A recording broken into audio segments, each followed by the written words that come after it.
শিশুদের পেয়ারার পাতা খেলে কি হয়?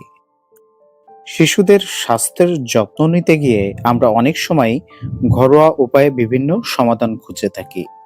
তেমনই একটি পাতার নাম হলো পেয়ারার পাতা। কিন্তু প্রশ্ন হচ্ছে, শিশুদের জন্য কি এটি আদৌ নিরাপদ? পেয়ারার পাতা প্রাকৃতিক অ্যান্টিব্যাকটেরিয়াল এবং অ্যান্টিঅক্সিডেন্ট সমৃদ্ধ একটি পাতা। এই পাতাটি ডায়রিয়া, দাঁতের ব্যথা, মুখের ঘা ইত্যাদিতে কিন্তু প্রচুর কার্যকর বলে বহু মানুষ বিশ্বাস করেন, এমনকি অনেক সময় এটি এর প্রমাণও হয়ে গেছে। আয়ুর্বেদ এবং প্রাচীন চিকিৎসায় এটি কিন্তু অনেক দিন ধরেই এটি ব্যবহৃত হয়ে আসছে। এখন প্রশ্ন হলো, এত উপকারী হলেও শিশুরা কি এটি খেতে পারবে? সেই বিষয় নিয়েই আজকে আসছি, সুপ্রিয় দর্শক মণ্ডলী, যে শিশুদের জন্য পেয়ারার পাতা নিরাপদ কিনা বা তারা খেতে পারবে কিনা এই বিষয় নিয়ে।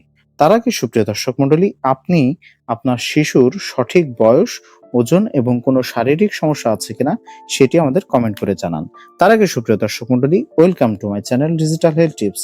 স্বাস্থ্য বিষয়ক যে কোনো পরামর্শ পেতে চ্যানেলটি এখনই সাবস্ক্রাইব করুন। তো সুপ্রিয় দর্শক মণ্ডলী, আসুন এবার জেনে নিই যে এই যে পেয়ারার পাতা, এটি এত উপকারী হলেও শিশুরা কি এটি খেতে পারবে? বিশেষজ্ঞরা বলছেন ৫ বছর বয়সের নিচের যে শিশু, তারা কিন্তু এই পেয়ারার পাতা খেতে পারবেন না। কারণ তাদের পাচনতন্ত্র কিন্তু অনেকটাই দুর্বল থাকে।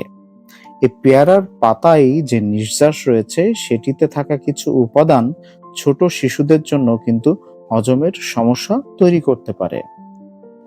তবে ৬ থেকে ৭ বছর বয়সী যে শিশুরা রয়েছে, তাদের এই ৬-৭ বছর বয়স পর থেকে যদি ডাক্তারের পরামর্শে পেয়ারার পাতার হালকা চা বা কাত খাওয়াতে পারেন, সেটি কিন্তু তাদের ডায়রিয়া বা হালকা পেটে ব্যথায় উপকারী হতে পারে। তবুও ডোজ, বয়স এবং শারীরিক অবস্থা অনুযায়ী সিদ্ধান্ত নিতে হবে।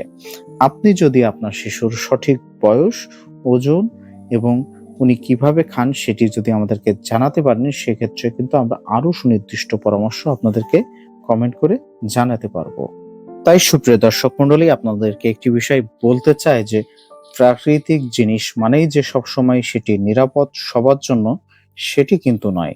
তাই আপনার শিশুর শরীরে কোনো কিছু প্রয়োগের আগে অবশ্যই বিশেষজ্ঞ চিকিৎসকের পরামর্শ নিন। কারণ আপনার সন্তানের সুস্বাস্থ্যই কিন্তু আমাদের প্রথম অগ্রাধিকার। তো আজকের ভিডিওটি এ পর্যন্তই ছিল। সবাই ভালো থাকবেন, সুস্থ থাকবেন। ধন্যবাদ। এবং আমাদের ভিডিওটি যদি ভালো লাগে থাকে তাহলে লাইক, কমেন্ট, শেয়ার করে দিতে পারেন।